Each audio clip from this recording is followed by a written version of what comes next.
A housebound dad in an Aussie flu red zone said the killer bug left his eyes feeling like they were being crushed in a vice. Mark Wilde, 51, from Great Sankey, Warrington, struggled to eat and walk after he was struck down with the H3N2 strain on New Year's Eve.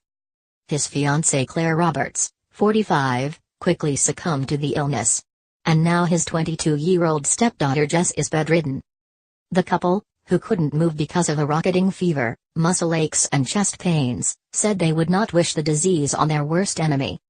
And with a background in working among vulnerable people, the pair have offered one piece of advice to families struck down with the infectious bug. "My eyes felt like someone had them in a vice," Mr. Wilde said. "I had no energy, wasn't eating and every muscle hurt. I think I'm coming out the other end, but Claire had her worst night last night. It's scary how ill you feel and the fever keeps you awake at all hours."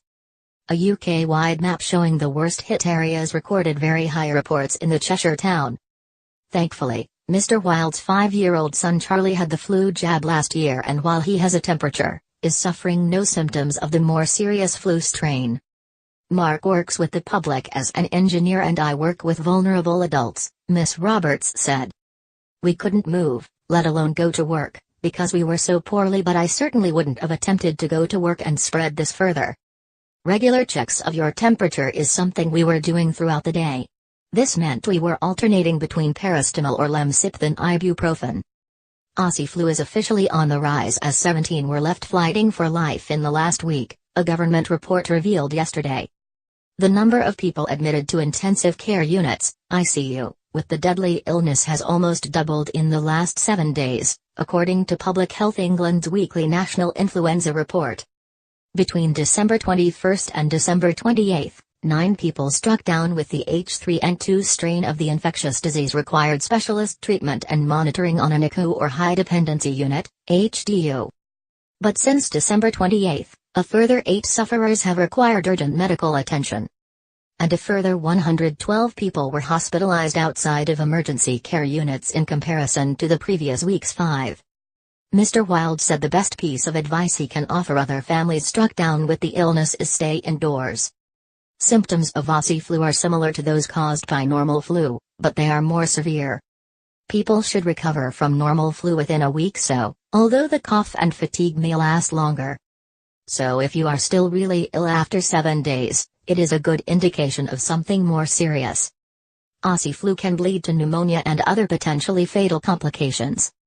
If you're vulnerable, pregnant or elderly, then of course you should go to A&E, Mr. Wilde said.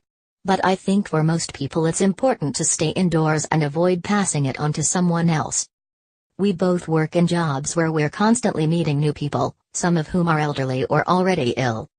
Stay indoors and get a friend to pick up some medication and post it through the door. Experts in Ireland revealed on December 31 less than 10 people have died from the Aussie flu outbreak.